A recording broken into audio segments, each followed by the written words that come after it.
Бүсгүйчүүл зүрхэнд орсон дагн билээ. Бүсгүйчүүл зүудэн дуургасан наран билээ. Сайн мэцхан эрхэмдэд үзэгчтэй. Та бүхэндээ зуны ихэнх сарын шинийн 16-ны бэлэг цаахийн өдрийн мэндийг хүргэе. Сүл телевизийн совд хэмээх бүсгүй ертөнцийг үзэгч танд сэтгэлийн их орон цагаар аялуулж тэдний амьдралын амжилт, ололт, баяр хөөр аз жаргалтай тэр сайхан цаг мөчийг хуваалцдаг. Сүл телевизийн совд нэвтрүүлгийн шинэхэн дугаар үзэгч та бүхэнд их үрсийн баярын энэ өдөр та бүхний өргөө гэрт зочилж байгаадаа баяртай.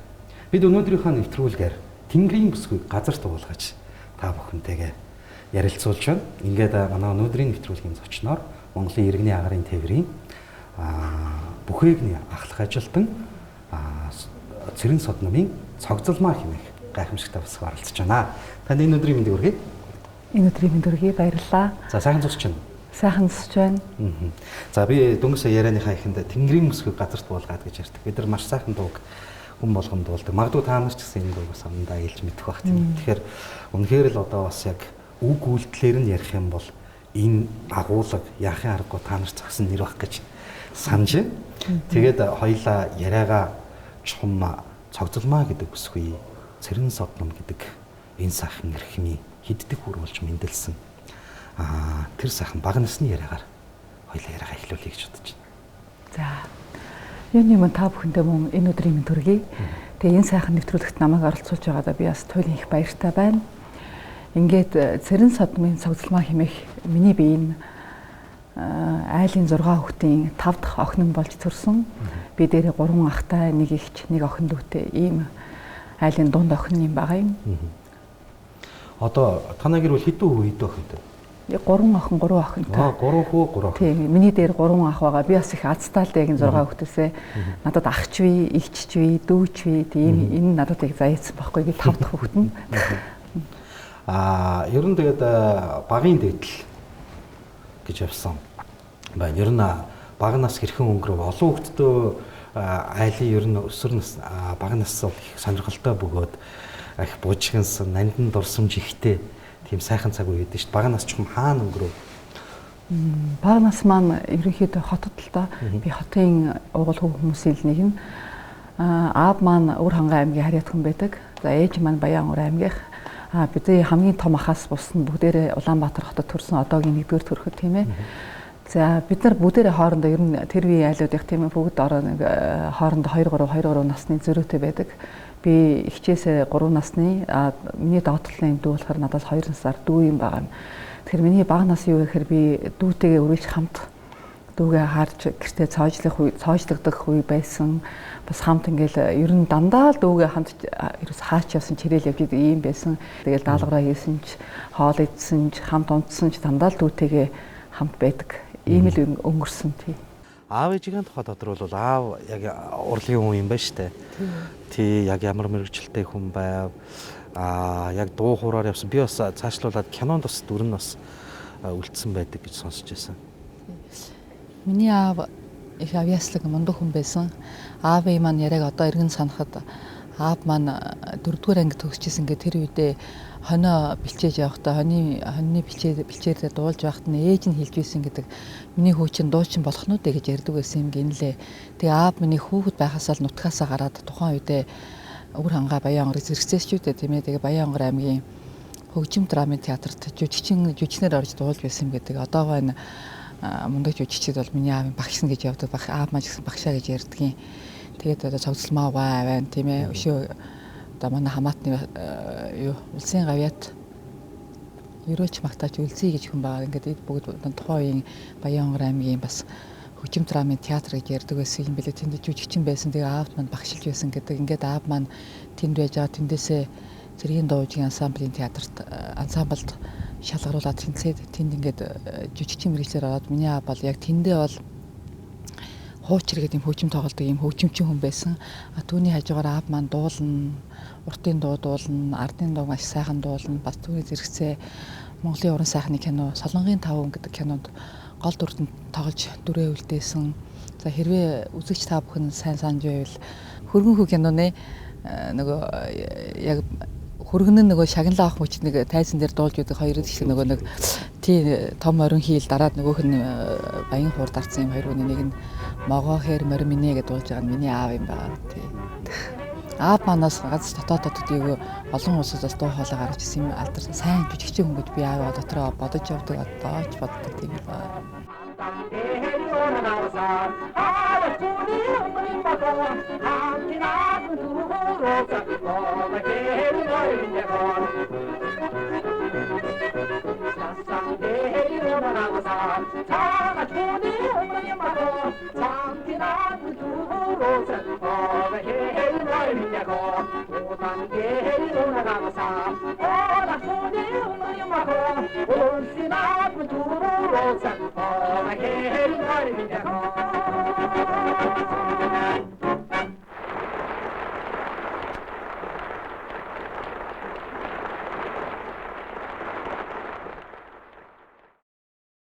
Зургийн их арвин их гайхалтай түүх намтар бол үлдээсэн л баг та тийм ээ. Одоо ингээ харахад бол тий.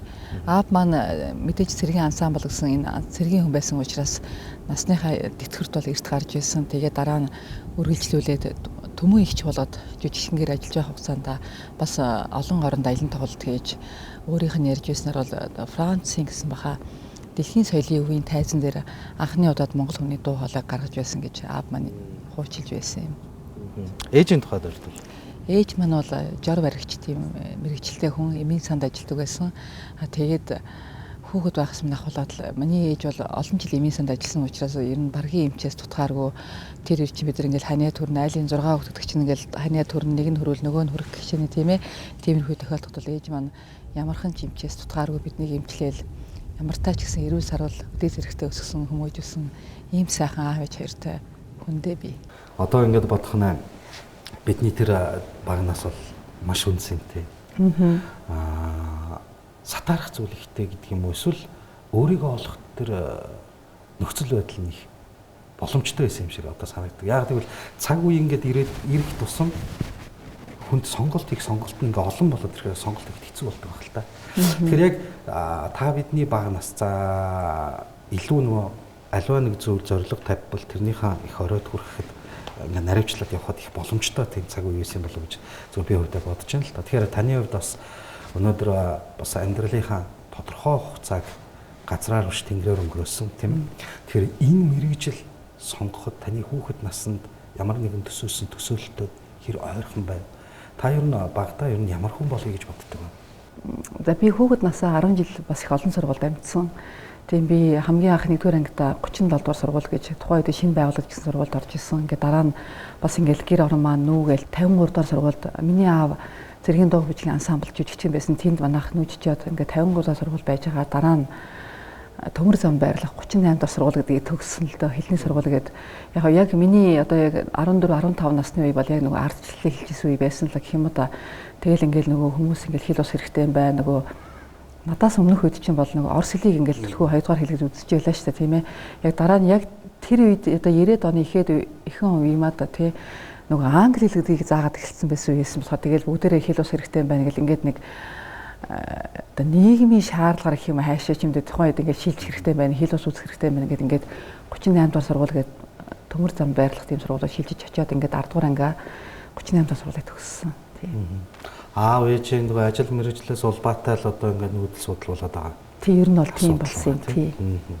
Тэгээд хожим зүгээр яг би тэр сүүлд дүүрэгдэх сургууль нь бол таны сонголт байсан болов уу гэж ойлголоо үгүй юу?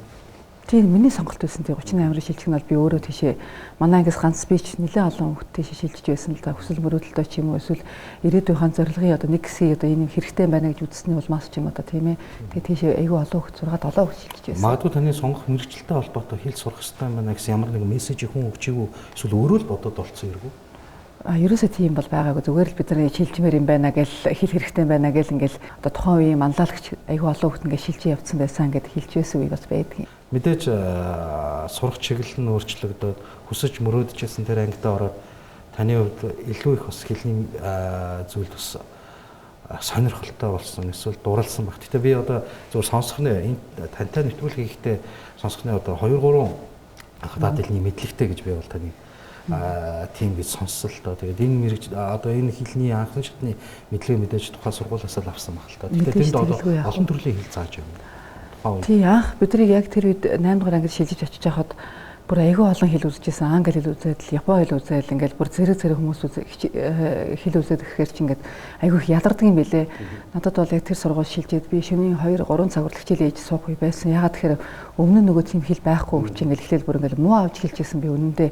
Тэгэхээр чи хүүхд чи ингээд нөгөө угаасаа хуучин сургуультай нөгөө манлайлагч байсан хүүхд чи ингээл муу авах гоч ингээл би тэхгүй юм шүү гэл тэрний төлөө ингээд бүр ингээд тэмцээд тэгээ шалгалтаа ингээд сайн дүнтэй өгчээсэн л да. Тэгээд мэдээж дараа нэгэд нөгөө хитрхийн их ачаалтаа байнааг эцэг эхчүүд бас гомдол гаргаад тэгээд манай анги ингээ хоёр хуваагдчихсан. Нэг Японы анги, Английн анги хоёр хуваагдчихсан байхгүй. Тэгээ яг тухайн үед би Английн ангид орж исэн. Тэгэл Япон хэл гэсэндээ би яг А, Б гэх тэр сургуулиас л эхэлж исэн. Тэгээ тэрний ач мэдээж байлгүй яг хав тухайн үед дараа нэгэд стюардесс гэдэг мэргэжлийг сонгоход энэ хэлний энэ төшиг болсон хэлнүүд маань надад нөлөөлсөн мэдээж. Ерөнхий боловсролын сургуулийг өөрийн хүсэл мөрөөдлөөр 8 дугаар ангида олон улсын хэл сургадаг тэрхүү сургуульд элсэн суралцаж. Тэгэхээр одоо ойролцоогоор 10 жилийн боловсрол болгодог байлаа шүү дээ. Тэгэхээр 2 жилийн дотор бас тэр үндсэн хэлийг бас тэр магадгүй багаасаа ингээд сураад ингээд мэдээж багаас ингээд өөрийнхөө юм бодлыг хэлсэн хүмүүстээ зэрэгцэж очно гэдэг бол үнэхээр одоо бас гайхалтай. Нэг бодлыг шаарддаг хүн юм байна да. Тэ? Тууштай юм байна. Тэгээд өнөөдөр 10 дугаар ангиа төгсөөд мөнгөн онхоо зөөж авах мөчд бас тэднийхээ хэмжээнд бас очсон гэж явж байна гэдэг бол их л хүсэл мөрөөдөл эсвэл их л дайчин байтал эсвэл бас их шаардтай байсан байна. Тэгээд сургуулийн сонголт яаж хийгдэв? Тийм тэгээд тухайн үедээ нөгөө нэг ажил хийж байлаа шүү дээ. Тийм ажил хийжсэн болохоор бид нар маш их судалгаа хийдэг байлаа. Бас давхар нөгөө Япон хүмүүс маань бидэрт ингээд үйлчлэгийн үг хэлэг заагаал ингээд давхар сурахаас гадна би яг зөв хүмүүсийн английн ангид оройгоор сурдаг байсан л да. Нэг тэгэл нэг тиймэрхүү байдалтай сураал өнгөрөөж ирсэн тэр. Дараа нь хэзээ хойно би одоо нөгөө нэг насан туршийн боловсрол гэдэг болчихсон шүү дээ. Хуучин цагт бол одоо ингээд хүн нэг багшийн дээд сургууль төгсөөл нэг багшийн гэсэн дипломаа өрлөөд явдаг бол одоо цаг ус тийм биш болчихсон. Ингээд хүн хизээж сурж болно оройтхгүй тийм ээ. Дараа нь би санхүү эдийн засгийн дээд сургууль төгссөн. Одоо мөн дараа нь дахиад удирдлагын академиг төгсөөд дөнгөж сайхан би бас энэ жил удирдлагын академийн магистрийг ингээд төгсөөд магистрийн дипломыг гардаж аваагүй нэ хэвлэгдэж байна гэсэн ингээд байж байна. Сураад л тийм. Баяр үргийн сургуулийн амжилтад хүрэж байгаа. Одоо дахиад сураад л авах юм байна. Тийм ээ. Ер нь гандан буурахгүй юм шиг үлээ сураад л авах юм шиг үлээ. Айгуу тэрэндээ их дуртай. Өөрийгөө би ингээд бодоод тахад бас юм юу юм бэлээ. Өдөө хурчээд ингээ хүмүүс чинь заа яшиг залхуурдаг бол нэг надад тийм байдгүй байл гэж би бодсон. Ерөөсөө ингээл гэр бүлийнхээ хажуугаар ингээл байнга шинжлэхдээ юм үзэж хараад сонсох, шинийг сурах тийм сэтэл үргэлж тийм нөгөө идэвхжүүл мотивашн гэдэг шиг тийм идэвхтэй хүн юм уу да тийм ээ гэж л өөрийгөө бодоод байгаа ч жоохон хийх юм шиг тий. Одоо бидний хил занснараа онгоцны үйлчлэгч болно. Тийм гоё эмэгтэй болно. Чамдаан чирсэн, копрон зөөсөн тий. Тийм гоё эмэгтэй болно гэж төсөөлж байгаа шүү дээ. Тэгээд тэр төсөөллийн явцад магадгүй зүгээр өөрөөсөө урах гэсэн тохиолдол байдгүй даа. Ямар нэгэн өөр мэрэгжил рүү. Яг зүгээр өөр давхар мэрэгжлийг хүсэж мөрөдж байсан л да. Тэгээ яг ингээд нэг юм биднийг 10 дугаар ангид байхад нэг юм Японы компани гэдэг ажилтан шалгаруулж аваад тэр Японы компани үйлчлэгээний компани байсан. Тэндээс ингээд миний үйлчлэгээний ажилтан болох их тавилтууд хэлжсэн болов би боддгоо шүү дээ. Ер нь бол тэгээд одоо яадаг юм блэгээ байжсэн чинь яг тухайн үед нөгөө манай ажил өөрөө буян тухааны сонгосны буудлын дээр байрладаг байсан л да. Тэгээд тэнд хамт ажиллажсэн нэг эмэгтэй маань энэ нэг хүн авч ийна, шинэ хүн авах чишээ өгөхт нь би ингээд явчихчаад санаандгүй байлаар явчихчаад тэр шалгаруулалт нь ингээд тэнцээд ингээд л миний ажил амьдрал маань яалтч ингээд тэр буян тухай гэдэг нисхийн тэр хөндийгөөс угаасаа л ихсэн. Тэр хөндийтэй би ер нь одоо ч ингээд ботход ажил амьдралаа энтэл холбох юм хувь заяа надад байсан юм байна гэж боддог ингээд үргэлжлэсээр байгаад ингээд буян тухай хэмээх тэр нисхийн хөндийд би одоо ингээд 40 жилийг өнгөрөөжээ гэж өнгөрөөж байна, хааш ч өнгөрөх бах тийм ээ гэж явж байна.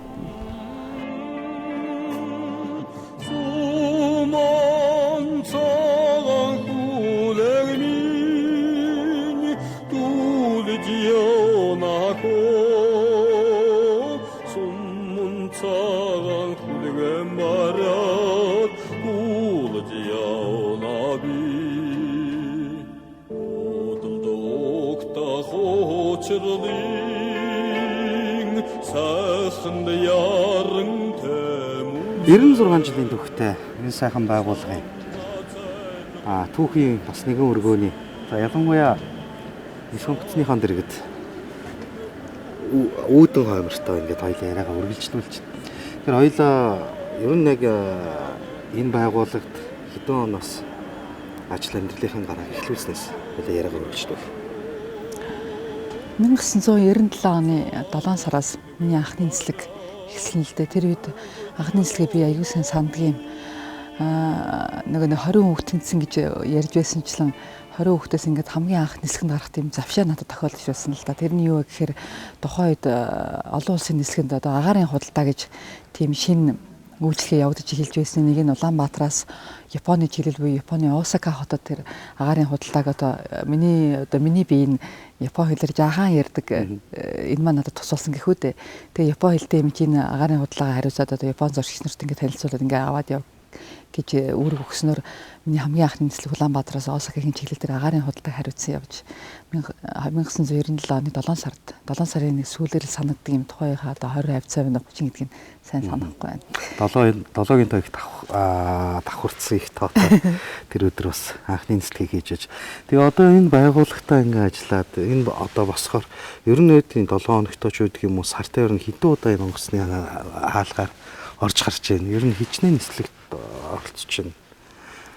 Бидний ажил маань өөрөө бас ингээд онцгой ажил гэж явагддаг. Тусгай ажил онцгой шүү дээ. Яг жирийн нөгөө өдөр тутмын 8 цаг хийсэн ажлыг бодох бол онцгой ажил байдаг. Тиймээс бидний нөгөө нэг 7 хоногт ниссэн цаг, сард ниссэн цаг маань өгүүлж ингээд журмлагдсан байждаг. Тэгэхээр өөрөөр хэлбэл 1997 оноос хойш мэдээж дунд нь одоо төрөх хүүхэд гаргах гэсэн асуудлыг тэр чинь бас ажилласан жил тооцогддог шүү дээ. Ингээд тэрийг яг оролцохгүй гэдэг юм бол би нэг саяхан бидэрт нэг юм нислэгийн дэвтэр гэж байдаг.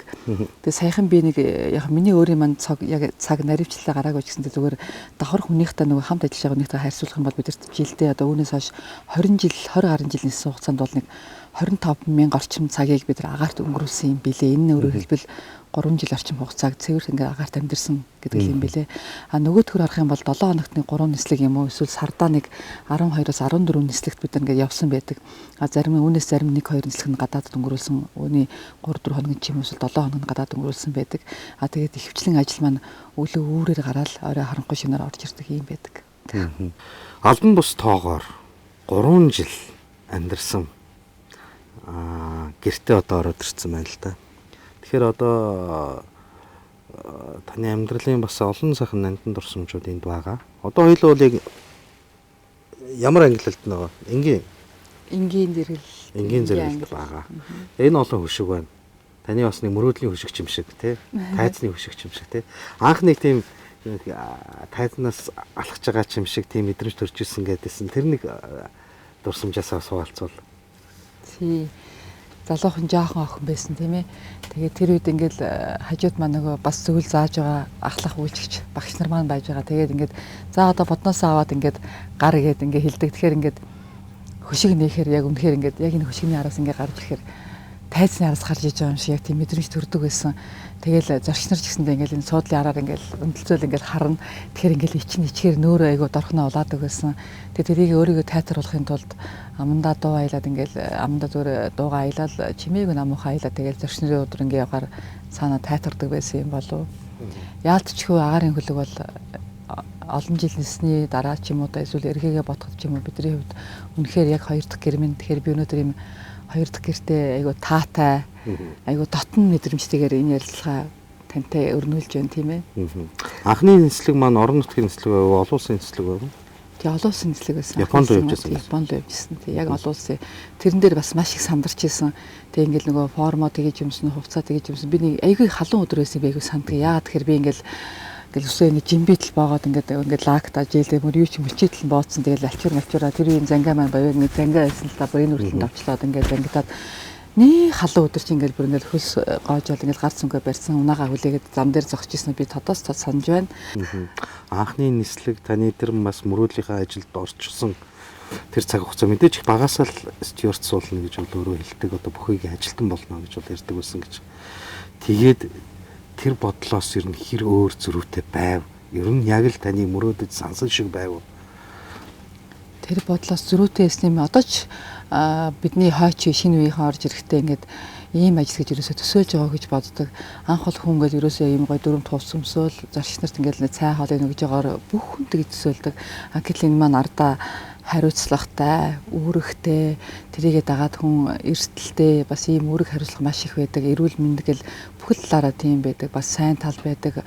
Саар юм ч гэсэн бидний тохиолдох үе бас байдаг. Тэрнээс авч үзэх юм бол ер нь нэг зөрүүтэй гэдэг нь бол ер нь хүн өөрийг маш их хариуцлагатай ажиллах хэрэгтэй юм байна.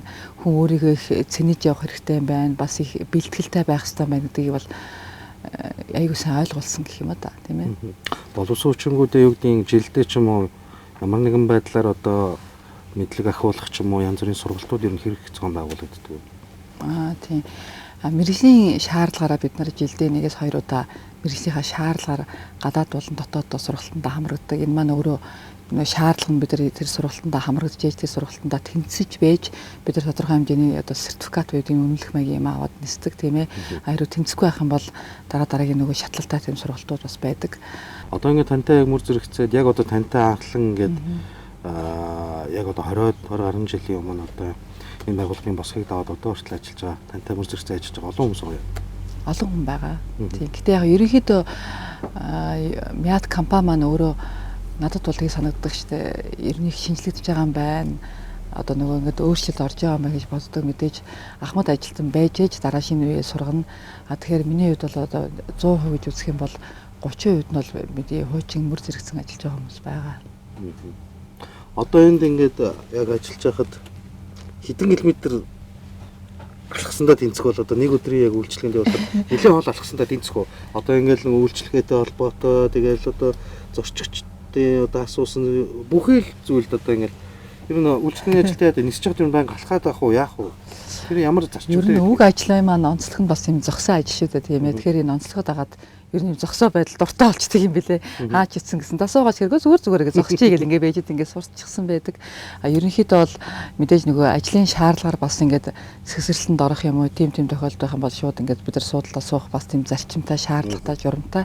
Мэдээж орж ирэхээс хулаад магадгүй бие мотоо хүмүүс бүгд танд мэдээлэл ирнэ. Онцгой зорчигчдын мэдээлэл бас ирнэ. Бие муутай халамжийн анхаарал шаардлагатай эсвэл хэдэн хүүхэд байна гэсэн мэдээлэл нислэгийн өмнө бүх мэдээлэл бидэнд ирчихсэн байдаг. Тэгэхээр бид нар яг хөө нислэг дундуур шаардлагатай хэмэл очиад уулзсан. За нөгөө зорчигт дуудахад бид нар очиадгүй. Ерөнхийдөө нэг түрүүн хэлсэнчлэн 15 минут тутамд 30 минут тутамд гэж шалгана гэсэн юм журам байдаг. Саяхан бас ингээд онгоцонд бас бүх мэдлэж тийм ээ. Яа ингээд бас нэг гайхалтай сайхан зүйл болсон. Ер нь яг одоо нөгөө бидний хам яриа ч юм уу тийм байгаад идэх чинь онгоцонд одоо мэдлсэн хүүхэд бол насаараа өнгөө явна ч гэдэг лөө 18 нас хүртэл өнгөө явна ч гэдэг лөө. Нэг тийм зүгээр яг явган яриа маягийн байгаад идэх л та. Гэхдээ юу гэдгийг одоо шаардлагатай гэж үзвэл таа ч гэсэн их барьж чадна гэсэн үг.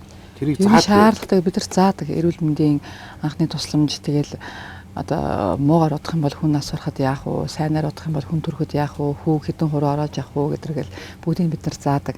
Гэхдээ одоо би өөрөө төрүүлж гардж хийхээс илүү яг онцгой тим нөхцөлд бол бид нар нөгөө агаарын өлөг дотроо зарлан мэдээлэл явуулдаг. Одоо энэ зорчигч нар та бүхэн дунд мэргэжлийн эмч болон сувилагчийн хүмүүс бидний ажил туслана гэсэн юм зарлан мэдээлэл явуулдаг.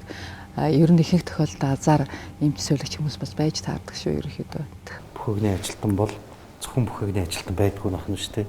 Ер нь анхан шатны тусламж үзүүлэх чадвартай одоо сувилагчийн ч байдаг юм уу? Сувилагч л байх л та. Сувилагчийн бас мэргэжлийг эзэмсэн даралтын үзэн тийм ээ. Одоо тодорхой өвчний бас ингээд намдах тодорхой хэмжээний бас онцлог мэдлэгтэй байна гэдэг чинь бас их олон мэргэжлэг өвлж ийж энэ тэр зүйлдээ. Тэгээ өөрөө бас жингээ байрна гэж яас хэцүү юм бэ тийм. Тэг яг онгоцонд агаарын хөлөг дотор явж байх үед бол одоо ингээ хүний бие муудах ч юм уу даралтны хэсэг гэх хамгийн наазах юм бол даралтны хэсэг гэл байдаг л тийм ээ. Толгой өвдөх гэл одоо юу эс байх вэ жижиг тиймэрхүү өвчний шин тэмдгүүд байдаг. Энэ бүгдэд бэлтгэгдсэн бид анхан шатны сургалтуудыг бас ороод явдаг. Эдгээрт одоо хэрэглэгдэх тэр хэрэглэгдэх хүн тоног төхөөрөмжүүд маань бол агаарын хөлөг дотор ингээ суурлагдсан байж идэг. Бид нар тэрийг агаарын хөлөг дотор орох болгондоо тэрийг шалгаж одоо бэлэн байдал байна уу гэдгийг нас үздэг. Наазах нь онгоцонтор сая одоо ингээд энэ тусгай нислэгийн үеэр агаарын хөлөгт 2 хүн төрсөн 2 хэрэг хүлээж авсан тийм ээ. Өчнөө олон хүний хүмүүсийн бие муудахад манай агаарын хөлөгч нар байна. Би нөгөө бүхийг ажилтан гэсэн шиг мэт байлаа буруу хэлээд байна. Бүхийг ажилтангууд маань дандаа нөгөө шууд ингэж тэдний ингээд биеийг намжаах тийм ээ дандаа үзлэг хийх юм зөндөө тийм тохиолддог. Тийм хүй байдаг. Тэгэхээр бас л хариуцлагатай гэдгийн улам л хариуцлагатай байхын шалтгаанууд ингээд яригдаад. Ер нь тийм маш хариуцлагатай.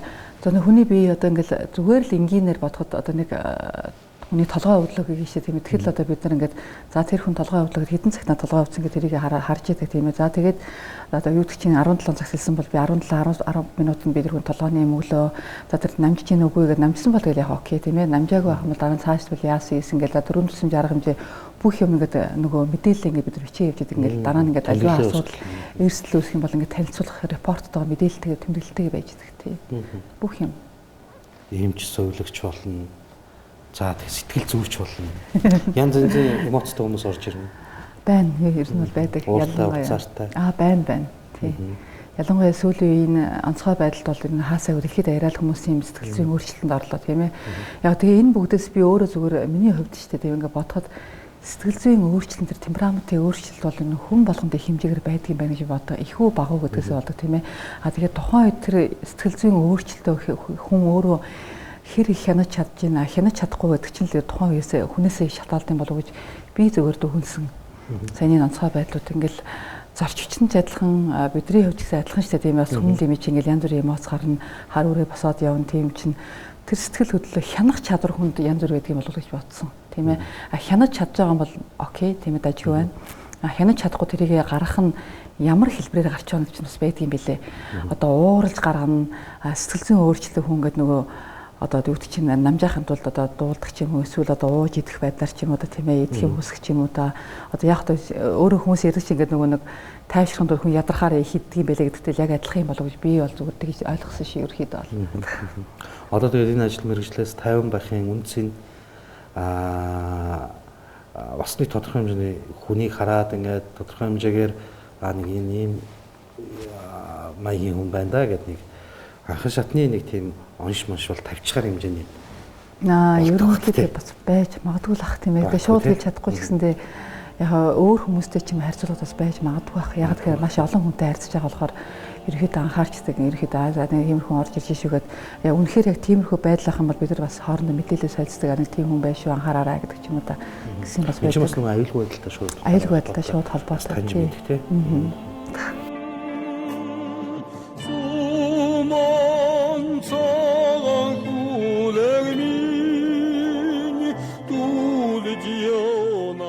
Агарын хөлгийн асран хамгаалагч, алсын замд хөдөж менежер, хэрэгтэй хүндээ эмч сувилагч, сандарсан нэгний сэтгэл зүйч, сайнны ерөөлөөр аялал милагч, талын Монголын хэрсүү бүсгүй. Тэгэхээр хүний амьдралын бас нэг чухал зүйл бол ханиа сонгох сонголт гэдэг. Тэгэхээр мэдээж одоо таны биеийг дөрв болгон хувааж өнөөдөр ээж хэмээхээс хаалтрыг хайрлаж өнөөдөр бас энэ ажил мэргэжлээ сэтгэл дүүрэн хийх тэр баттай ард талтанд болж явж байгаа хантайгаа чухам хэдэн онд анх яаж танилцж байна. Нэг сургууль байв хүмүүс ч их сонирхтой заримдаа ингээд нэг оюутан байхдаа нийлсэн ч гэдэг юм уу. Хүний амьдралын түүх их сонирм байдаг. Та хоёр маань чухам хэдэн онд анх яаж танилцж байна. Тийм ээ. Яг одоо энэ олон жилийн дараа эргээгээ бодоход ер нь хүн амжилттай ажиллаа хийх ажлын үр дүнгийн ард бол яалтчгүй гэр бүл байдаг гэдэгт би бол санал 100% нийлдэг. Миний хань бас нэгэн 8 хүүхэдтэй айлын бас л 7 дахь хүү нь болж төрсэн юм хүн байдаг. Багасаа эхэлдэг. Багасаа эхэлдэг. Тийм. Тэгээд бид хоёр намайг одоо энэ яг энэ нөгөө гадны компанид ажиллаж байхад 1996 онд анх танилцж байсан юм байгаа юм. Тэгээд нэлээд олон жил хамт хөдөлсөж гүйсний дараа 2000 онд ингээд тустай айл болж гарсан юм. 4 жил үер гэсэн. Одоо баг тэгж хэлж болмоор юм уу? Таны бүхий л хүчит артаалтай нь болж өнөөдөр таны бас энэ онцгой шаардлагатай энэ ажлыг тань бас дэмжиж хэдийгээр зарим үед ингээ юу гэдгийг хитрхийх олон хоногор ч яг тэр бол эдгэр залуу насны л үе шүү дээ тий. Хаяа харамлдаг л байсан баг, хамт баймаар л байсан баг. Тэр үед л гэсэн одоо бол бүр ингээ нөхцөл байдлыг ойлгоод ингээ дэмжиж артлагтай нь хариуцаа явуулж байгаа. Ханиа нэг сайхан тодорхойлвол одоо нэг хүмүүс ч ингээ ярьдаг шүү дээ. Юу гэдэг магадгүй та бас багтаа ярьж исэн болов яасан юм бол ялангуяа охид бүсгүүчүүд их ярьдаг юм шиг би нөхрөө тийм байгаасаа гэж үздэг. Одоо бараг л тийм байгаасаа гэж боддог бүх байгаасаа гэл ер нь Монгол охид бүсгүүчүүд нь бүх хүнтэй суuna гэж яриаг юм гэдэг юм байдаг юм болов гэж хаяа бодд юм. Ер нь таны хувьд юу тийм тэр нэг багтаа бодож төсөөлж исэн тийм яг хүн байж чадсан уу хань? Би нэг тийм ханиа одоо бүх байгаасаа эсвэл номын хүн байгаасаа гэж надад тийм бодож байсан үе ер нь их байгаагүй ямар ч байсан гэсэн яриатай хөөрөөтэй хүн байгаасаа гэж боддог байсан болов миний хань бас тийм яриа хөөрөө ихтэй гэдэг л үү яриа хөөрөөтэй бас юм хүн байдаг. Бас нөгөө талаараа бид хоёрын хамгийн амьдрал илүү их нийцсэн зүйл нь хоёулаа одоо мэдээж тухайн үед чинь ингээд 5-аас тийш хүүхдтэй бол их олон хүүхдтэй айл байдаг шүү дээ тийм ээ. Миний хань 6 8 хүүхдтэй айлын бас доороо нэг дүүтэй 7-дахь нь би айлын 6 хүүхдтэй айлын доороо нэг дүүтэй 5-дахь нь тийм ээ. Тэгэхээр бид хоёрын юм өссөн хүмүүжил одоо тухайн үедээ хийдэг байсан хоол унд гэл тэр мөр нь одоо ингээд ярихад маш их ойр байдаг. Бид хоёрын хамгийн инээдэнтэй ярьдаг юм юу гэхээр манайх цөв ихэд 3 том гурил илдэг байсан гэвэл манайх цөв ихэд 5 том гурил илдэг байсан гэж ярьдаг. Тэгээд бид хаа гэж инээлдэл ингээд өнгөрдөг. Тэр болоо ингээд илүү ойр амьдрал илүү ойр тусчихсан учраас илүү нийцтэй байдаг юм болов уу гэж би боддог шүү дээ. Одоо магадгүй яг хань бас энэ нэвтрүүлгийн хамгийн мундаг үзэгч нь байна. Секунд бүрийг, хорон бүрийг нь за миний ямар алдаа гаргачих болч гэдэг юм уу эсвэл яах бол юу ярьж байгаа бол гэж санаа зовж эсвэл бахархаж баярлж үзнэ. Тэгээ хандаа ер нь тэр болгонд дэлгэцээр хараад ч юм уу сэтгэлийн хүнд хэлэх цаг мөч бол ховор баха. Яг уу уцаар ч юм уу лайваар ч юм уу хэлээд ээж болох. Гэхдээ телевизийн зэрэглэлцээр зурагтаар ингээд бас хандаа талархдаг юм уу эсвэл хайртай гэдэг сайхан сэтгэлээгөө хэлэх үү тийм завшаан бол хүнд ховор тохиох болов гэж би боддог. Тэгэхээр яг одоо энэ завшааныг ашиглаад та хандаа хандаад сайхан сэтгэлийнхаа үгийг хэлвэл талархлаа хэлвэл би бол таныг бол талархах ёстой байх бас хайртай гэдгийг хэлэх ёстой байх гэж бодож байна. Тэгвэл яг танаас тийм мэдрэмж төрөөд байгаа байхгүй юм. Ханаараа маш бахархаж байгаа байдал ханийгаа маш их хайрладаг. Тэгээ үргэлж бас өөрийг нь дэмждэг учраас маш их баярлж явдаг гэл ингээд яриан донд тавтэрын донд нилээдгүй бас гарлаа шүү дээ. Яг одоо энэ зөвшөөрөл ажиллаа хандаа бас хандаж үг гэлөө. Манай Монгол хүмүүс чинь нэг тийм штэ шууд нэг гадныхаас би чам таартай гэл нэг ингээд дэдэг нь одоо тэр тусмаа бидний эцэг ээж аавын үе болоод бидний үеийнхэн дунд бас хэр их байдаг юм бол би бол нэг тийм байдгүй байх гэж боддог тийм ээ. Зүгээр одоо залуучууд бол хэлдэг байх л та тийм ээ. За миний хувьд мэдээж өдөө олон жил хань гэдэг үг чинь өөр их гоё үг шүү дээ. Хань альва юмд хань болж явна. Нөхрийн сайны ханилан байж мэднэ гэдэг шиг тийм ээ. Хань гэдэг үг нь өөр их гоё үг юм. Тэгэхээр өдөө олон жил миний хажууд надтай хань болж миний 3 хүүхдийг надтай өсгөлцөж өдөө дайтай ажиллаж амьдарч яваа мэдээж чиний минь хүчин чармаалт байгаа. Миний амьдралын хань юм да чи минь гэж хэлье да тийм ээ. Энэ миний минь тал юм да гэж. Тийм. Эсвэл амьдралын минь хань сайн муу алдаа оноотой бүхий л зүйлд хань минь болж явдаг шүү.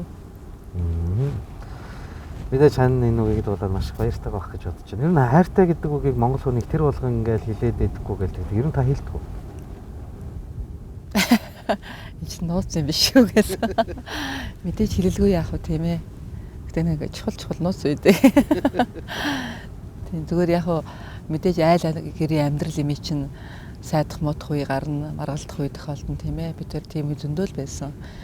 Анхны үрээ яг хэдэн онд байх тосож байв. Яг ээж болоод яг ямар мэдрэмж танд төрж ирсэн?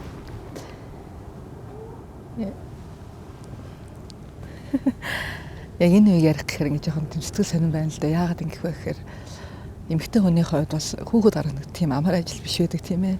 Миний хувьд бас баггүй тиймэрхүү надад тохиолдож байсан.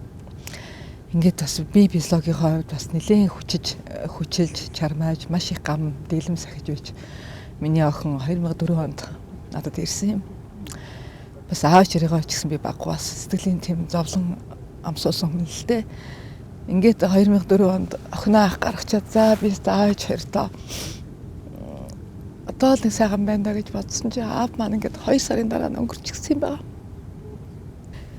Тэгээд л яг аавыг өнгөрсөнс хойш ээж гэсэн яг үнэ сэтгэлээр ундгийн билээ шүү дээ. Ер нь олон жил хамт амьдарсан хүмүүс чинь гин аав өнгөрөөд л тэгээд ээж маань айгүй сэтгэл санаагаар унсан л да. Тэгээ би өөрөө нөгөө жоох хүүхдтэй байсан нэлэх хөл хүүхдтэй байсан болохоор жоох хүүхдтэй хүн чинь хараад ингээ уйлаж суугаад чаддгүй юм билээ шүү дээ. Бас их тийм сэтгэлийн хүч шаарддаг юм билээ. Тэгээ би бодож байсан л да ингээл хүнээс их төвчээ шаарддаг байдгийн байна. Тэгээд өстө хүүхдээ харж хөвгөл сууж байхдаа өстө нэрээ дуу аялаад юм уу дотор хүүхдээ хараад буруу харж уйлах тийм надад бас байсан. Ингээд л хаваасан минь хоош ээж маань бас нэг удааг өнгөрчихсөн.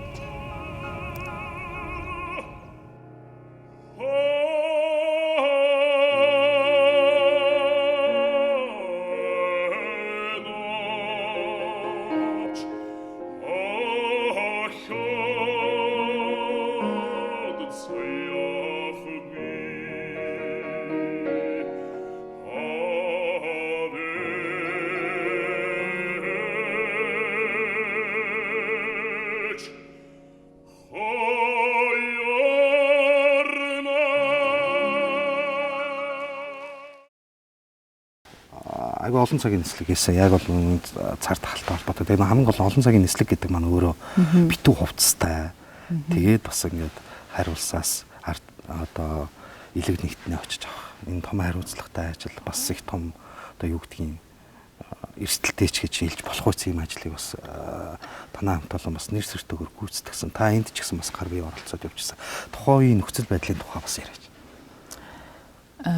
Ерөнхийдөө мэдээж эрсдэлтэй энэ ажил маань тийм ээ. Ерөөсөө уг ажил маань өөрөө эрсдэлтэй тийм онцгой ажил учраас бид нар ингээд журамлагдчихсан байдаг ч тийм. Зүгээр сая тэр одоо битүү хамгаалтын хувц юмсаа явахад бол бид нар өөрсдөө ингээд хүч төрөгчийн дутагдалд мэдээж орж байгаа тэр ингээд олон цагаар амны хаалт хийгээд дээрээс нь ингээд битүү ингээд нүүрний бүх юм ингээд боочорч хүн ерөөсөө ингээд айгүй хэцүү байдал байдаг юм билээ шүү дээ.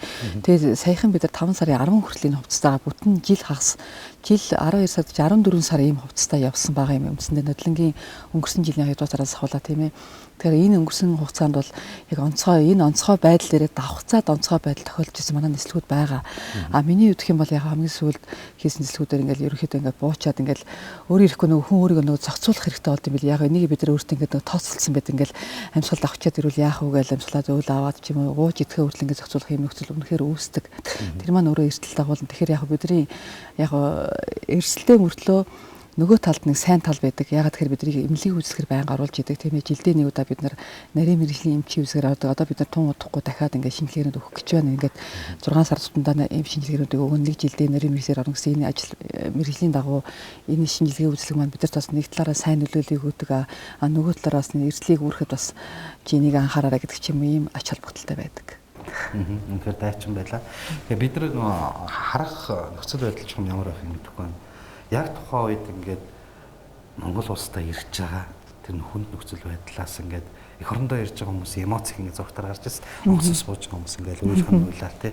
Гэтэл тэр харин нутагт очоод тэдрийг харж байгаа хамгийн ихний хүмүүс таана шүү дээ. Тэр хүмүүсийн эмоц ямар байв? Ер нь ингээд нэг тийм сэтгэл хөдлөхгүй байх аргагүй байв. Тийм тэр хүмүүс ер нь Монголын онгоцсон суугаад манай монгол хүмүүс ингээл бидний сайн байна уу гэж мэдлэхээр хамгийн үүдэн дэрсэл мэдлж байгаа. Тэгэхээр л ерөөсөө шууд ёо ямар гоё юм бэ Монгол хоолой сонсон чи ямар гоё юм байдаг өлөө ёо дандаа тэгж хэлдэг юм хөвчлэн ямар гоё юм бэ гэж хэлдэг. Монгол хүмүүстэйгээ уулзсан чи яасан гоё юм бэ гэж хэлдэг хөвчлэн тэгдэг. Тэгэл нөгөө яг адилхан хэлээрээ ярьж хэлж байгаа болохоор бидраас ингээл айгу дандаа хайр халамж хүсдэг. Би тэгмээр байна. Миний тэр чинь гिचгсэн байна. Би хүүхдээ ингэмээр байна гэл ингээд дандаа тиймэрхүү юмудаа хэлэхээр бид нар аль нөгөө зохицуулах гэж л оролддог л доо. Тий. Ихвчлэн л ер нь тэгж хэлдэг. Ямар гоё юм бэ? Та нарыг харсан чи ямар гоё юм бэ гэл тэгэл нөгөө монголоор ингээд зарлан мэдээлэл яваал гэхээр монгол хоолой сонсон чи ямар гоё юм бэ? Манай монгол хэлгээр монголоор өөрсдөө бас тэгдэг. Монголоор мэдэлсэн чинь сайн байна уу гэд мэдхээр ямар гоё сонсогд юм бэ гэл ингээд хэлдэг шүү дээ. Ер нь бол тий. Ер нь хүмүүс ингээл байгаа үедээ бид нар чи ингээл стресстэй энэ төвчрээ энэ ингээл юм байна гэж ярьдаг ч гэсэндээ яг ингээд хол явж байгаад ирэхээр эх орондоо ирэх шиг хамгийн сайхан юм байдгүй. Тэр дундаа бидний хувьд гадаадаас ингээд шууд нэг агарын хөлөг өөрийнхөө мятынхаа онгоцонд хөлөө тавихаар шууд гэртээ орсон юм шиг тийм мэдрэмж төрдөг. Ер нь олон жил нэсгээр тийм л болдго юм билээ. Гэрээсээ гэрээ орлоо байгаа юм биш үү? Одоо нөгөө ч нөгөө ажил гэрээдэг бол та бол гэрээсээ гэрээ орлоо яваад байгаа биш үү? Хамгийн дотн байдаг шүү дээ. Ерөнхийдөө онгоцон суухаар ингээд шууд айгүй зэрэг гадуур явж байгаа сүнкэ ширээл явж байгаа онгоц руу гарахаар яа за нэг онгоцондоо л орчиход болчлоо гэсэн дандаа тийм амьсгалтай ч юм уу тийм яаран давтсан тэгж явдаг. Энэ байгууллагын тухай таны бахархалт бодол зөндөл байдаг баг л та. Зүгээр нэг байгууллагаараа нэг сайхан бахархвал. Тэгэлгүй яах вэ мэдээж анх ажил орсон цагаас хулаал ингээд таны мэрэгжил юу хийдэг вэ гэхээр би ингээд стюардесс гэл ингээд юм аа ер нь Монгол нэр томьёоос илүү хүмүүс стюардесс гэж ярьдаг юм ээ. Стюардесс гэхээр хүн болгол вау гэл ингээд хэлдэг. Тэгээд одоо таны мэрэгжил хаана ажиллах гэхээр мяд гэхээр ер нь хүн болгоны ингээд нэг би л вирусаа аягүй тийм багталтай нүүр бардам гэж хэлэх аягүй дуртай байдаг. Одоо өнөөдөр ч гэсэн энд ингээд тантай ярилцж байгаадаа би бас мяд компани өнгөрсөн жилээс хаваад үндэсний 2 жилийн өмнөөс юм байна. Үндэсний агарын тээвэрлэгч хэлж байгаа тийм ээ. Яагаад тэгэхээр үндэсний агарын тээвэрлэгч гэхээр яг энэ үүрэг маань яг энэ сар дахлын хүрээнд айгүй онцгойж гарч иж байгаа. Ягаад тэгэхээр бидэнтэй зэрэгцээд бас энэ хувийн компаниуд байгаа шүү дээ ажиллаж байгаа тийм ээ. Тэгэхээр мэдээж энэ дэлхийн ийм хүнд сар дахлын хүрээнд Монгол зорчигчтой Монгол ард түмнээ гаднаас авчирхад бол мэдээж цорын ганц үндэсний агаарын төвлөгчтэй байж ээж тэр үүргийг сайн гүйцэтгэж чадж байна гэдгийг бас улс маань өөрөө үнэлээд сайн ингээд хөдөлмөрийн гавьяаны Улаантүгийн одонд төрийн өмчт Мят компани гэсэн ийм сайхан мундат медаль одон авлаа шүү дээ тийм ээ. Тэгэхээр үнэхээр бас яг энэ завшаанд ялангуяа Монгол улсад нисэх одоо байгууллага гэх юм уу те нисэх хүчин одоо хөгжсөний 96 жилийн босгон дээр бас энэ сайхан алдар хүндийг төр засгасаа хүлээж за тэгээд бас энэ сайхан бахархалт хамт олонныхоо за ялангуяа одоо яг тантай адилхан мэдээж энэ байгууллагт хараалтай хүн бүхэнд өөрийн гэсэн бахархал баяр хөөргийг бас нэмсэн сайхан түүхэн үйл явдал боллоо. Тэгээд энэ нийт энэхүү компани харьяат бүх хүмсүүдэд тийм ээ арын албанд байгаа бүх хүмсүүдэд бас энэ сайхан халуун баярыг хүргэе. Тэгээд та бүхнийхээ цаашдын тэнгэрээр хүлэглэх их үйл хэрэгт чинь өндрөөс өндөр их амжилтыг хүсье. Баярлалаа, маш их баярлалаа. Тэгээд энэ бас баярын босгон дээр бас нэг зүйлийг уучлаарай яриаг нь тасалчлаа. Тэгэхээр тэнгэртэй их ойрхон байдаг, оддтой их ойрхон байдаг хүн бас зүг заагч тэнгэрийн одыг бас ингэртэй зөөсөн. Энэ одонг яг хизээ гартаа даваа. За энэ сайхан одонг би яг 5 сарын 21-ний өдөр бас нислэгэнд яваад тусгай өргөн нислэгэнд яваад оройн буусан. Ингээд 22-ны өдөр гэртээ сууж байсан чинь ийм одон авахаар болсон гэж надад мэдэгдсэн. Ингээд би маш баяртайгаар компани маань өөрөө ингээд төрийн хөдөлмөрийн гавьяаны Улаантүгийн одон авах гэдэг зэрэгцээд ганц би биш олон хүмүүс шагнагдсан тийм ээ. Ингээд авсандаа би туйлын их баяртайгаа мэдээж энэ ард мэдээж нислэгийн үйл ажиллагаа нислэг гэдэг ийм ажиллагаа бол ерөөсөө ганц хүний оролцоо байдаг биш. Энэ асар олон хүний хүч чармаалтаар энэ ажил өрнөж байдаг. Ялангуяа тэр тусмаа яг цэвэр агаарын бүхэгийн ажилтан гэдэг миний хувьд бас миний ажил дан ганц цогцлмагийн үүрэг биш юм жий надтай хамт тэр өдөр ажиллаж исэн юм бүтэн 20 гаруй жилийн хугацаанд ингээд надтай хамт үеийн үед ажиллаж исэн надаас ахмадууд нь байна, надаас залуучууд байна тийм энэ хүмүүстэй хамтран ажиллаж исэн тэр ажлын маань үр дүн гэж бий болоод бид бүгд гэж ойлгож байгаа. Эндээ би бас туйлын их баяртай байгаа. Бид нар одоо анх Мят компанид 1996 97 онд сонгон шалгаруулалтаар ороод тэгээд цогцлмаатайгаа 1997 оноос хойш хамт ажиллаж байна. Тэгээд бидний энэ бүхэгийн ажилтан гэдэг энэ ажил мэргэжил бол зорчигч нарын онгоцны хаалга, хаагдаал, хөөрөөл явах эхлэх юм бол тэгээд бидний ерөөсөө зорчигчдынхаа тав тухыг хангах, аюулгүй байдлыг, эрүүл мэнд, амь насыг нь хамгаалахын тулд олон талын чадвар шаардсан юм хариуцлагатай ажил байдаг. Тэгээ энэ ажлыг энэ эдгээр чадваруудыг цогцом маш сайн эзэмссэн манай Мят компани урдаа барих сайн бүхэгийн ахлах ажилтнуудын нэг юм аа. Тэгээд тэр дундаа цогцлмаа маань нөгөө бүхэгийн ажилтнуудын имиж бүрдүүлэлт, нислэгийн үеийн үйлчлэгэн дээр онцгойлон анхаарч ажилтдаг тэр тал дээр илүү мэдрэмжтэй, авьяастай. Тийм ч учраас манай Мят компани бүхэгийн үйл ажиллагааны хэлтсийн үйлчлэгээ хариуцсан мэрэгчлэн за тэгээд хойч үеэ сурган хүмүүжүүлэх бүхэгийн багш үйлчлэгчээр ажилтдаг ийм манай Мят компани тэргүүний ажилтаа. 97 оноос хойш л ер нь бид нар тэгэл хамтран ажиллангаа тэгэл үерхэж нөхөрлж найзалж тий одоо голтлол сайхан найзууд байгаа. Тэгээ би ер нь бол цогцлмагийнхаа юугаар илүү их бахархдаг вэ гэвэл мэдээж хэрэг бүхэгийн ажилтан Мят компани одоо сайн ахлах ажилтан тэрнээсээ гадна эмэгтэй хүн тий мэдээж дотоод мөн чанар дотоод гоо үзэсгэлэн гэдэг юм бас байдаг шүү дээ тий хүн зөвхөн гаднах ингээд төрхтэй гаднах байдлаараа хүнд таалагдахаас гадна яг ингээд амьдралд хандж байгаа хандлага ямар сайн ээж өв тий ямар сайн ханив халамжтай одоо тийм туршигтэй тийм сайхан эмэгтэйгийнх нь хувьд бол үнэхээр их бахархдаг. Тэгээ манай цогцлмаа бол үнэхээр сайн ээж, хүний айгуу сайн хань, тий биднэрт ингээд үлгэр дуурайл болох үз тийм айгуу сайхан мөн чанартай тийм сэтгэлийн дотоод гоо сайхан нь бол маш сайхан эмэгтэй гэж би боддог. Тэгээ танаа нэвтрүүлэг сувд гэдэг нэртэй тий тэрэнд чи яг тохирсон нэр яг тийм сувд мэт айгуу сайхан эмэгтэй гэж би боддог. За цогцлмаа битээр 1997 оноос анх танилцаж ажлынхаа гарааг анх удаа одоо хоёлоо 20 настай охтууд эхэлжээлаа. Тэгээд цогжоо маань хүний хувьд хүн чанарын хувьд маш тийм сайхан дотоод гоо сайхан тэрийнхээ хувьд маш өндөр тийм өөрийн гэсэн үзэл бодол хүсэл тэмүүлэл зориг тэрэндээ үнэнч одоо ажилдаа бол чин сэтгэлээсээ хандаж чаддаг ийм сайхан давуу чанаруудтай. Эрүүл энхийг хүсье. Тэгээд цаашдын Мят компани өнгө Монгол улсын нүүр царай болсон бүхэгийн ажилтан охтууд хөвгүүдийг хүмүүжүүлэх, сурган хүмүүжүүлэх энэ их үйлсэд нь их амжилт хүсье. Хүндэт зорчигчдоо манай агаарын хөлөг хөөрөх болсон тул та бүхэн суудлын бүсээ бүссэн эсгээ дахин шалгано. Анхаарал өгсөнд баярлалаа. Ladies and gentlemen, will be taken off shortly. Please make sure that your seat belt is securely fastened. Thank you. Уран сайхан хоолойтой. Дуулна гэж бол уйлуулдаг өсвэй гэж сонссон. Тэгээд тухайн үеийн олон ч хүмүүс магадгүй таныг хэрвээ энэ мэргэжлийг сонгоогүй бол төвдлөхийд бас Монгол улсын нэрийг гаргаад явах байсныг ч хүсэхгүй. Ямар ч үсэн энэ хүн бол амжилтанд хүрэх нь тодорхой. Нисэж юу дуулжуул гэж байсан юм шүү те. Өөртөө нөгөө та өөрөө тийм зураг зурхаар байсан юм шүү. Ер нь дуу бол таны зүгээр хобби байв уу? Дуулна ерөөхдөө дуулна. За тэгээд тухайн үед яхаа вэхээр 10 дугаар ангидаа ч гэсэн дуулж явсараа байгаа л сүүлд нь Мят компанид орсны дараа нэг тийм болор гэдэг юм хамтлаг одоо миний үеийнхэн сайн мэдэх болов уу надад зөвхөн мэдэх болор хамтлаг тийм тухайн үед нэг жил гарan 2 жил орчим болор хамтлагийн гишүүн байх тийм хувь тохиол надад бас бүрдсэн юм. Ингээ би болор хамтлагийн дуучин гэдэг ганц эмэгтэй дуучин гэдэг тийм нэрийг 2 жил орчим хугацаанд яг тухайн үед нэг бие даасан уран бүтээл надад байхгүй нэг ганц 2 дуул дуулсан л да. Тийм байсан боловч ямар ч гэсэн тэгээд дуучин болох тийм бас үе надад завшаан байсан. Тийм тэгээд яалтч тухайн үедээ бас ингээд ажил амьдралаас хүнтэй суугаад гэр бүл болоод ингээд үед ингээд одоо би ингээд бодохноо дуучин гэдэг мэргэжлийг хөөгөөд завсраар нь онгоцны үйлчлэг хийж болохгүй юм тийм ээ.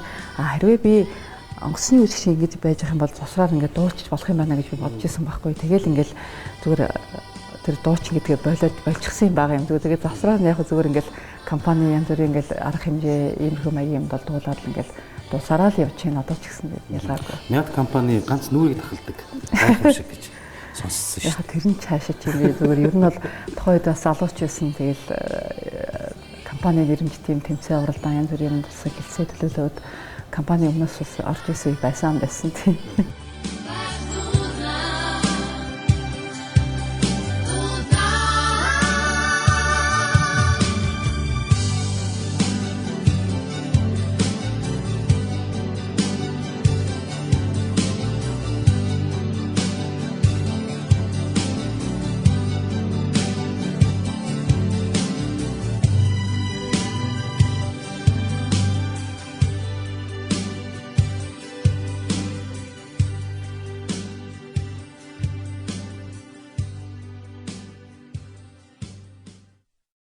Заримдаа нэг тийш ярьдаг шүү дээ. Ардын дууг яг тэр байсан жанраас арай өөр болдог. Яг нь нутаг нутгийн аялга, нутаг нутгаараа нэг дууг их олон төрлөөр дуулаад байгаа тохиолдол байдаг л да.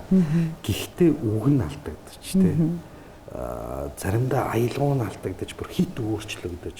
Эсвэл их яг нэг этник урлаг руу одоо энэ залуучууд авч яваад шинэ үеэр гаргах чи зөв. Яг цаг хугацааны үед зөв. Гэхдээ тэрийг зөв авахгүй бол бас их нөгөө өв соёлоороо хамаагүй оролдох ч бас аюултай юм шиг. Тийш яг нөгөө өөрийнхний жинхэнэ одоо тэр гоё хэлбэр жишээ нь одоо нөгөө юу байгаа штэ. Учиртай хуралдлагаа дөрөв гэдэг байдаг шээ тийм ээ. Тэр чинь нөгөө хамгийн анх би сонсохноо тэр цогцлмаагаа дуулжсэн нөгөө гомсронгаа дуулжсэн үеийг ингээд бодоход тэр ингээд яг хамгийн анхны хэлбэр нөгөө жишээ нь хуучны хэлбэр хүрээ маягаар дуулжсэн хэлбэр энэ төр гэл байдаг шээ тийм ээ. Одоо би өөрөө нөгөө дуулах дуртай байныг мэдж байгаа бол чи бас яг одоо очигтой оруулахад өөр гэж ярих одоо сүүлийн 80-аад оноос хойш ер нь бараг мэддэггүй юм билээ. Тэгээ энийг одоо яаж өөрчлөв? Одоо нэг хэлбэр танай телевизийн уралдаан байна тийм ээ. Тэгэхээр ер нь яг уу бас түрүүний ярьсан тэр янз бүрийн хэлбэрт оруулсан байгаа ч тийм ээ этник хэлбэрт оруулж ийн гэж энэ одоо янз бүрийн хип хоптой ингээл хоршиж дуулж ийн тийм ээ. Энэ маань бас ингээд алдагдахгүй байх бас гоё шалтгаан бас мөн нөгөөтэйгөр бас тэр дундуур нөгөө тэр хуучны хэлбэрийг нь бас ингээд оруулаад байвал бас залуу үе чинь бас намаа ингээд дуулахад нэг л нэгтэй охин ингээд тайн дуу мэддэг юм уу бас ингээд намаа ингээд аюу анхааралтай сонсч байсан. Тэгэхээр бас ингээд сонирхох сонсох дуртай хүмүүсээс байдаг юм билээ энэ залуу үед бас тийм ээ. Харцсангуй яг Монгол хүний цуснд байгаа бах тийм ээ. Энийг ойрхон байхдаа мэдэрдэг үү гэж.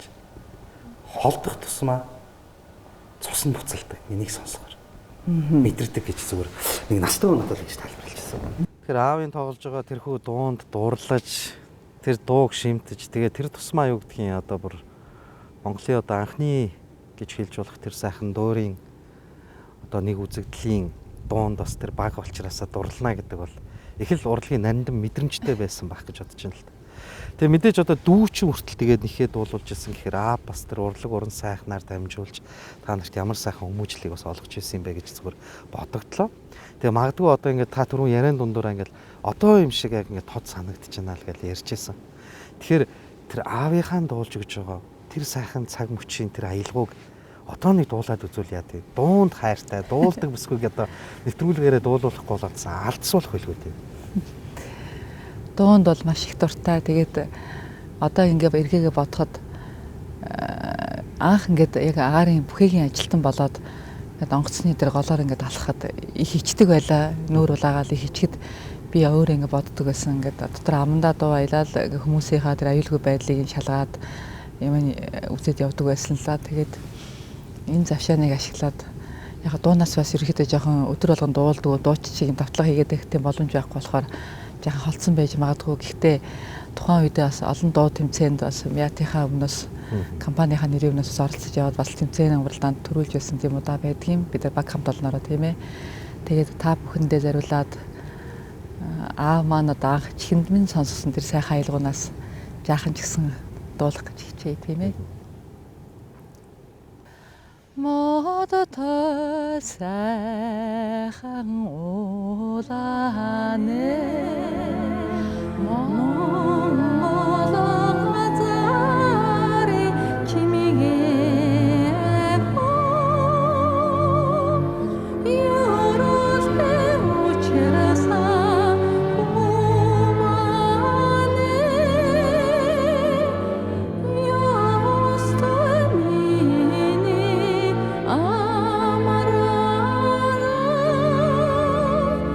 Zulun saylehin de naje Setseg navcha kanghana eho Sejenne huge hede hede Chihinne minnai taha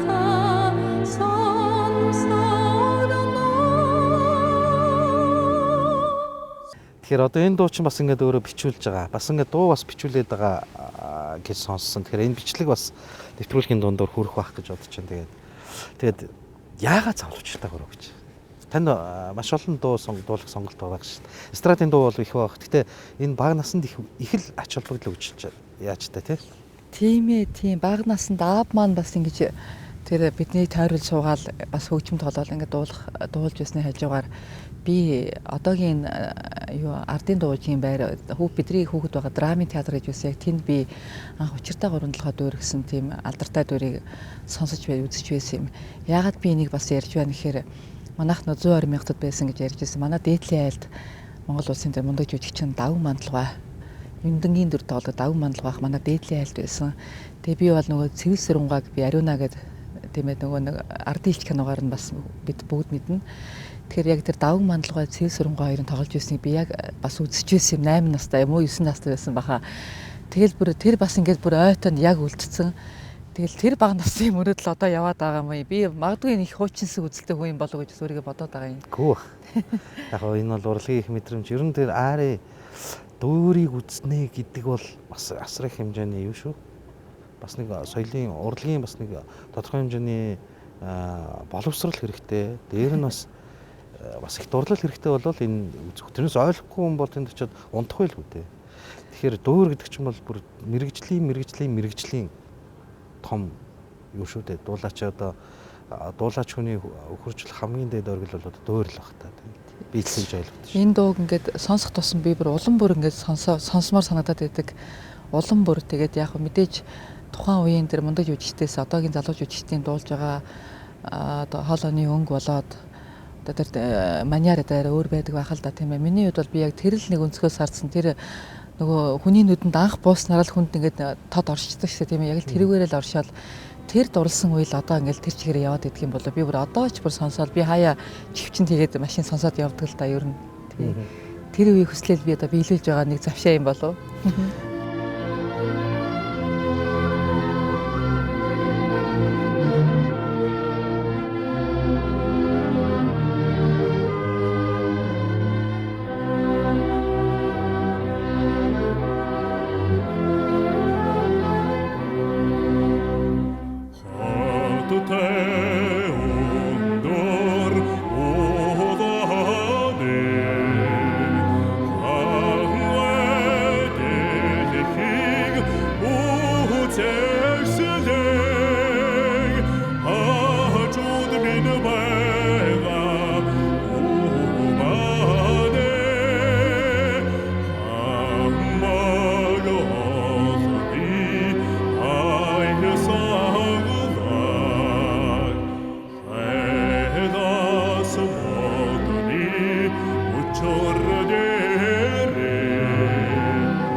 Sun set,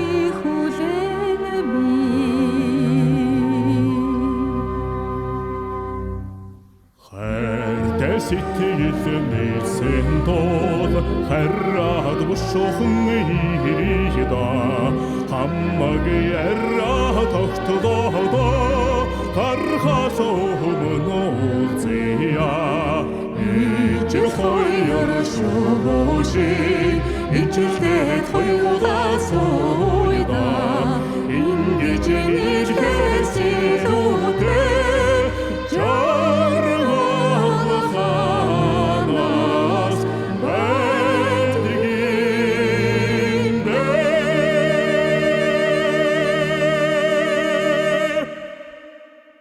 За тэгээд тэнгэрийн бүсгүйд цэцэг өөрөө тэнгэрт дод болж түгэх гэж дээшээ ургадаг юм гинлээ.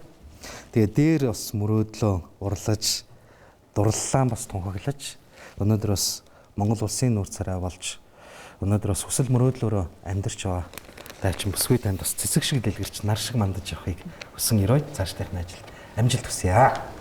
За тэгээд нэг сайхан цэцгийн баглаа. За маш их баярлалаа. Гоё цэцгийн баглаа. Би бас цэцгийн их дуртай. Энд ашигт хэлэхэд миний хань бас их цэцгийн их дуртай, бас цэцэг их гоё ургуулдаг хүн байгаа. Тэгээд нөгөө 100 болохоос усан дээр очиж сайхан ургуулсан цэцгийг харж бич баяс суудаг. Өөрөө бол тэрэнд гар бие оролцож чаддгүй ийм л эмэгтэй хүн. Гэтэ цэцэг бол үнэхээр гоё шүү. Маш их баярлалаа. За. Тэгээд бусад ирчүүд бол цэцгийг хайртай бүсгүйдээ бэлгэлдэг бол манай зочны маань гэр бүлийн хүн бол ургуулж их нэртэй билгэрдэг юм. Ийм л мундаг сайхан ир байна. За тэгээд энд хүрээд өнөөдрийн нэвтрүүлэг маань жаргаж байна. Сүл телевизийн сувд нэвтрүүлэгтээ энэ цаг мөчид хамтдаа байсан бүх сайхан үзэгч түмэндээ ялангуяа Тэнгэрлэг сайхан ээжүүд, үзэгсэлэн сайхан охид бүсгүйчүүдтэй чин сэтгэлээсээ баярлалаа. Ингээд дараагийнхаа нэвтрүүлгийн шинэхэн зочинтойгоо иргэн уулзахын их хэрүүл өргөе. Баяртай үзэгчдээ.